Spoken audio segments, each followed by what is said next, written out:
So, think about what happens when the political center just completely collapses. When the fringes look across the aisle and suddenly realize they actually have more in common with each other than they do with the establishment. Right, it creates these completely unexpected alliances. Exactly. Alliances that would have seemed, totally impossible even a few years ago. And today, we are doing a deep dive into two prominent political firebrands who are proving exactly that. Yeah, we're talking about Candace Owens on the conservative right and Anna Kasparian on the progressive left. Right. For years, these two represented entirely opposite ends of the political spectrum, like mortal enemies in the media space. Oh, absolutely. But now they're sitting down together. And it's not to debate, which is the crazy part. They're essentially declaring that the traditional left-right political paradigm is just a complete fiction. A fiction designed to keep people divided, yeah. Exactly. So our mission today is to unpack this viral conversation between them. We want to look at the exact mechanisms that drove them out of their respective parties. And how they've forged this new anti-establishment alliance. Right. And we also have to cover the explosive claims they're making about government corruption at the absolute highest levels. Well, actually, before we go any further, I really need to set some ground rules for you listening.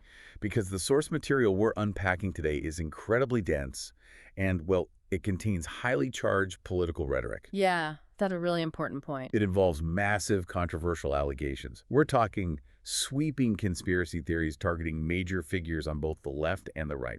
So I need to be explicitly clear here. We are not taking sides. None at all. Right. We are not endorsing any of the viewpoints or the allegations of genocide or the deep state cover-ups or, the assassination theories they present. Our role is strictly analytical. We're just looking at the ideas exactly as they presented them. Exactly. We're breaking this down to help you understand a very specific, very intense cultural shift happening right now. Okay, so we are dissecting the anatomy of a political realignment here. And the conversation actually begins with this surprising amount of vulnerability. Yeah, it really does. They openly admit to their audience that they used to completely despise each other. They did. But they bonded over this shared experience of, well, changing their minds in public, which, as you know, in the current media ecosystem, is incredibly dangerous for your career. Right, and Kasparian actually praises Owens for evolving. She points out that political audiences are basically conditioned to demand absolute ideological purity. Like they want their commentators to double down, never apologize, and just never shift their stance. Yeah, exactly. But Kasparian argues that a quiet majority of people actually crave honesty. She notes that she started in media when she was 20 years old, right? Yeah. And she's turning 40 soon. Right. And the idea of holding the exact same worldview for 2 decades without any evolution, she doesn't see that as a badge of honor. She literally calls it embarrassing. Well, and that public evolution is basically the catalyst for everything else they discuss. Because when you build a brand as a partisan firebrand, your audience and, frankly, your revenue are deeply tied to your predictability. You have to play the hits. Exactly. And Owens describes having this, she calls it a second awakening. She talks about her initial discovery of conservatism, where she felt like she finally had the world figured out. Right. But eventually she hit this structural wall. She realized her own political faction was getting something fundamentally wrong, and she was forced to reconcile her personal beliefs with the party line. Which leads them to this massive sociological observation. They talk about how, as American society has become more secular, the political party has entirely replaced the church. That analogy is so crucial to understanding their worldview. It really is, because historically, a religious institution provided your whole community framework. It gave you a social safety net, professional connections, a shared moral language. Yeah. But as those institutions have faded from public life, political tribalism just stepped right in to fill that exact psychological void. Right, and Owens makes the comparison that leaving your political party today is functionally identical to leaving an insular, high-control cult. Think about the mechanics of that, right? If you are in a tight-knit religious community and you start questioning a core doctrine, you don't just lose an argument. No, you lose your friends. Exactly. You lose your friends, you lose your professional network, your entire safety net vanishes overnight. You are completely exiled. Yeah, the mechanism at play here is excommunication. When the church of your political party demands absolute ideological compliance, independent thought is no longer just, a difference of opinion. It's heresy. Exactly. It is heresy. You become a structural threat to the cohesion of the group. Huh. So you have to be purged. They have to make an example of you so no one else gets any ideas. Which naturally leads us to the big question. What was the specific heresy? Like, what was the unpardonable sin that got both of these women excommunicated from the very movements they helped to build? The flashpoint, according to their conversation, was foreign policy. Specifically, it was their vocal opposition to the war in Gaza. Oh, wow. Oh. Yeah, both women independently crossed their party lines by publicly using the term genocide to describe the actions of the Israeli government. And the swiftness of the institutional backlash they describe is just striking. Swift and, frankly, financially brutal. Owens details the fallout on the conservative side. She was actually fired from the Daily Wire, which is a massive conservative media network. Right. And then she saw her YouTube channel demonetized, which effectively cuts off a major income stream. And she was even banned from entering Australia. It's wild, and Kasparian details a very similar purge on the progressive side. She talks about losing this freelance investigative journalism job that she loved. The one writing deep dive features on California politics, right? Yeah, exactly. And the catalyst for losing that job was simply calling an IDF propagandist a terrorist online. Just for one comment. Yes. Yes. But the part that really highlights the punitive nature of this exile is how the attacks escalated. Kasparian explains that when the establishment realized they couldn't intimidate her professionally, they actually started targeting her husband. Wait, her husband, isn't he like a PE teacher or something? Yes, he's a physical education teacher. He has absolutely zero involvement in political media. Oh my God. Yeah, and that specific detail about targeting a non-combatant spouse, I mean, that is a classic tactic of collective punishment. It's designed to create a chilling effect. To scare everyone else into line. Exactly. If commentators see that stepping out of line means their completely apolitical family members will be harassed or professionally threatened, well, the vast majority will self-censor. But for Kasparian, it had the total opposite effect. It just solidified her resolve. And this shared trauma of being purged basically brings them to this mutual disgust with the hypocrisy of their former allies. And the breakdown of this hypocrisy is fascinating because they attack their own former sides with like an insider's precision. Right. Owens goes right after the conservative right's reliance on Christian theology. She points out that the movement claims to be entirely pro-life, using scripture to defend the sanctity of children. Sure. But she argues they have manufactured this massive, arbitrary theological carve-out. Suddenly, it becomes acceptable to tolerate the mass casualties of children, just as long as those casualties occur in Israel. Yeah, she doesn't just call it hypocritical. She straight up calls it a heretical theology. Exactly. And meanwhile, Kasparian turns her sights on the progressive left. She argues that the left built its entire modern identity on standing up for marginalized groups and opposing systemic oppression. Right, that's their whole brand. But she observes this glaring selective outrage when it comes to certain geopolitical alliances. So she argues the left has completely forfeited any claim to the moral high ground. But what makes this conversation really unique is that they don't just blame individual politicians for being hypocrites. They view the entire American public as the victim of this systemic, multi-generational conditioning. Yeah, they use the word brainwashing repeatedly. They discuss how narratives are implanted from a very young age. Like the Birthright program. Yes. They point to programs like Birthright, which is this program providing free heritage trips to Israel for young adults of Jewish descent. They frame that as a form of narrative control. And they point to classroom education that specifically frames who is allowed to be viewed as a perpetual victim in history. And they heavily cite the post-9/11 media landscape. Right, where they argue Islamophobia was essentially weaponized to broadly dehumanize Muslims, to prime the American public to just accept endless wars in the Middle East without questioning the human cost. It's basically an analysis of how consent is manufactured, but I want to examine that brainwashing claim critically for a moment, because it brings up a really crucial debate about how modern media actually operates. Yeah, let's get into that. Because it's so easy to claim there's a shadowy cabal dictating exactly what we think. But if you look at how digital media functions today, is this really a coordinated top-down elite conspiracy? Right, or is it just the algorithm? Exactly. Is it simply the natural, mechanical result of algorithm-driven media bubbles? I mean, social media platforms are fundamentally designed to reward outrage and tribalism because that's what drives engagement. We naturally seek out us versus them narratives, and the algorithm just feeds us what we already want to see. That is the essential tension in modern media theory, right there. Yeah. And Kasparian actually addresses it directly. Oh, she does. Yeah, she doesn't entirely dismiss the algorithmic effect, but she argues that the initial conditioning was absolutely a highly coordinated top-down effort by the establishment. Okay. However, her core thesis is that this propaganda infrastructure is currently failing. She uses the word atrophied. The traditional mechanisms used by legacy media to dictate the narrative have just become weak and obvious. And why does she think it's decaying now? She says the reason for that decay is the rise of independent alternative media. Platforms like YouTube and Substack are forcing people out of those curated algorithmic bubbles.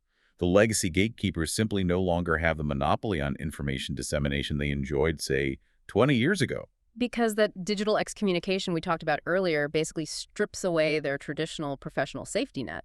So commentators like Owens and Kasparian are forced to build direct relationships with their audiences outside the legacy system. Right. And once you cross that threshold, once you firmly believe that the mainstream media and your political party have actively lied to you about something as massive as foreign policy and war, a psychological dam just breaks. Oh, totally. You start looking at every single event, domestic and international, through this lens of extreme suspicion. Yeah, the baseline assumption shifts from the government is mostly telling the truth to the government is actively deceiving us. And this complete collapse of institutional trust leads Owens into some incredibly dark, uncharted territory regarding the assassination of a major conservative figure. We really need to spend some time on this because it occupies a massive portion of their conversation.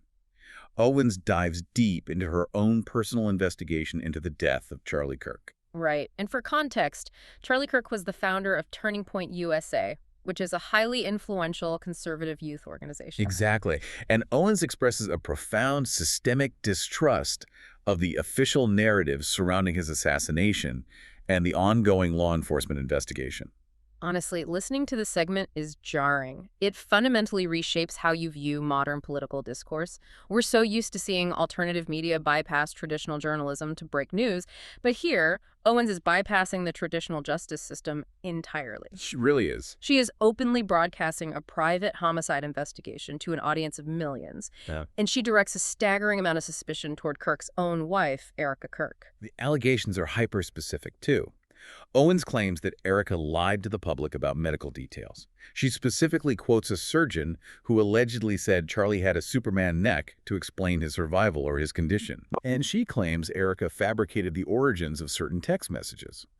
But the most explosive structural claim involved this video shown at an Aspen event. Oh, yeah, the AI video claim. Yes. According to Owens, Turning Point donors contacted her to express suspicion over a video used to justify Erica taking over as CEO of the organization. The allegation is that the video of Charlie appointing her was an AI-generated fake. That is insane. Or at the very least, that the audio was completely manipulated and the actual video was never released to the public. You know, the introduction of AI into a political assassination theory is a perfect example of how modern anxieties amplify these narratives. We all know audio and video can be faked now, so it provides a plausible mechanism for massive deception. Absolutely. But Owens doesn't stop with the family. She escalates this to the highest levels of federal law enforcement. She heavily targets a man named Kash Patel. Right. Now, for context, Patel is a prominent political operative and Trump ally, and in the source material, he is referred to as the FBI director. And Owens essentially accuses him of operating a cover-up on behalf of the elite establishment. She attacks Patel on both a personal and procedural level. She describes his behavior in Washington, D.C. as unprofessional, characterizing him as a frat boy with a drinking problem. Wow. Yeah. But the procedural allegation is much more severe. She accuses Patel of deliberately weaponizing the justice system by withholding crucial discovery documents from the defense team in Utah. Wait, what are they allegedly hiding? Specifically, she claims the FBI is hiding the suspect's phone and weapon. The suspect here is Tyler Robinson, the alleged shooter. Owens argues that by withholding this evidence, the federal government is trying to force an arbitrary expedited show trial in May. To just quickly close the book on the assassination before the real story can come out. Exactly. But if we step back from the granular details of the court case for a second, we have to ask about the motive. Because if you are going to allege that federal agencies are coordinating to orchestrate or cover up the assassination of a political commentator, there has to be a monumental reason. Yeah. Why would the establishment risk a cover-up of this magnitude? And this is where Owens connects the domestic crime to the global geopolitical narrative we discussed earlier. In her view, Charlie Kirk was not assassinated over a domestic dispute or random violence. Okay, then why? He was killed because he had successfully lobbied Donald Trump against starting a wider regional war with Iran. Oh, wow. Yeah. By doing so, Kirk became a direct threat to the financial objectives of the military-industrial complex and the strategic objectives of the Israeli government. Owens is arguing that the assassination was a necessary removal of an obstacle to a multi-billion-dollar foreign policy agenda. This represents a complete paradigm shift in how her audience views power. Because if you legitimately believe the government is faking evidence, covering up assassinations, and funding perpetual wars overseas just to enrich defense contractors, the natural next question is, who is actually running the system? Right, because it clearly isn't the politician you vote for. Exactly. Who comprises this untouchable establishment? Well, their answer bypasses traditional partisan politics entirely. It focuses on a global network of leverage, blackmail, and foreign influence. And the central node of this network, according to them, is Jeffrey Epstein. But they are moving far beyond the established public narrative of Epstein merely running a sex trafficking ring for wealthy elites, right? Oh, completely. They dive into intelligence theories, they discuss claims, citing former intelligence agents, that Epstein's operation was actually a front. A front for what? They theorize he was functioning as an arms dealer for Israel, with historical ties stretching all the way back to the Iran-Contra scandal in the 1980s. So in this framework, the trafficking and the blackmail weren't just criminal enterprises. No, they were mechanisms of foreign state control. They were how a foreign power secured unbreakable leverage over American politicians and media executives to ensure favorable policies. It describes an economy where blackmail is literally the primary currency of political power. And what is notable here is that neither Owens nor Kasparian offer any protection to their former political champions. Yeah, that's a big shift. Like, you might assume Owens would try to shield Donald Trump, but both commentators agree that Trump is deeply compromised. They literally describe him as easily bought. Yeah, they point to massive campaign donations from figures like Miriam Adelson. They argue that these aren't just political contributions. They are essentially purchasing the foreign policy apparatus of the United States. Owens even openly speculates whether Trump's decades-long history of running beauty pageants intertwines with Epstein's known networks of trafficking young women from Eastern Europe. Basically, no one is spared. The left-right divide is treated like this obsolete operating system that just no longer explains how the machine works. Right. And Kasparian brings a deeply personal, historical dimension to explain how these power structures were actually built over generations. She traces the lineage of media control back to the 1940s. She shares this harrowing story of her great-grandparents who survived the Armenian Death March. They fled to Haifa in Palestine. But upon arriving, they were attacked by a group called the Irgun. And for context, the Irgun was a militant, pre-state Zionist group that operated in the region and was basically a precursor to the modern IDF. And Kasparian uses this historical trauma to draw a direct line to modern American power dynamics. She explicitly connects the offspring of those specific militant groups in the 1940s to the individuals who eventually became incredibly powerful executives in U.S. media and politics today. Right, she specifically names the Emanuel family. Yeah, pointing to figures like Rahm Emanuel in politics and Ari Emanuel in Hollywood talent agencies. Her argument is that these deep generational blood ties and historical allegiances fundamentally dictate modern American media narratives. They ensure that certain geopolitical actions are just never critically examined by the press. I really want to pause the analysis for a moment here just to ground this in reality for you, the listener, because it is very, very easy to listen to a breakdown of deep state cover-ups, AI-forged videos, and decades-old intelligence blackmail rings, and just write it off as fringe conspiracy theory. It is easy to do that, yeah. But you have to understand why this matters. These are not obscure bloggers shouting into the void in their basements. These two women command audiences of millions of highly engaged listeners. Millions. And those millions of people are fundamentally internalizing the belief that the entire system is rigged against them. They look at their crumbling infrastructure at home, they look at their tax dollars funding wars overseas, and they look at a media class that seems to despise them. And suddenly they find these explanations completely rational. Exactly. It represents a profound structural crisis of institutional trust. When you have major commentators openly stating, "I do not trust a single thing my government or the media tells me," and millions of ordinary citizens nodding in agreement, you are looking at a highly volatile political landscape. They have completely stopped blaming the Democrats or the Republicans. They are now entirely focused on this untouchable, bipartisan Epstein class of global elites. The traditional political map has just been thrown out the window. But, you know, here's the most surprising takeaway from the entire deep dive. Despite spending hours discussing incredibly dark, heavy topics, I mean, the assassination of friends, alleged genocide, global trafficking networks, the weaponization of the justice system, they actually end the conversation on a remarkably hopeful note. They really do. They don't sound defeated at all. No, they sound energized. They describe sensing a massive spiritual and political awakening happening across the country. Yeah, they celebrate figures who have broken away from legacy media, like Tucker Carlson, for instance, praising him for taking massive professional risks to speak out against the neoconservative establishment. And Kasparian specifically notes that she would be completely hopeless. She actually uses the term black-pilled if it weren't for the fact that she sees ordinary Americans from both the left and the right finally waking up to the illusion. They view the establishment's heavy-handed tactics, the censorship, the demonetization, the attacks on family members, not as signs of strength, but as the panicked thrashing of a dying system. Yes, they believe the establishment is lashing out precisely because they have definitively lost control of the narrative. They genuinely envision a near future where Americans unite based on shared values of anti-corruption, peace, and institutional transparency, rather than fighting over arbitrary party labels. They are building a coalition based entirely on a shared distrust to the people in charge. It is a fascinating, real-time political realignment that we are watching unfold right now. Which brings us to a final provocative thought I want to leave you with today. We've explored how these traditional political parties are breaking down, specifically because they demand absolute cult-like loyalty. Right. And we see this new anti-establishment alliance uniting over their shared exile and their distrust of the government. But, well, what happens if this specific movement eventually gains real institutional power? That's the real question. Will they truly dismantle the corruption and fix the broken system?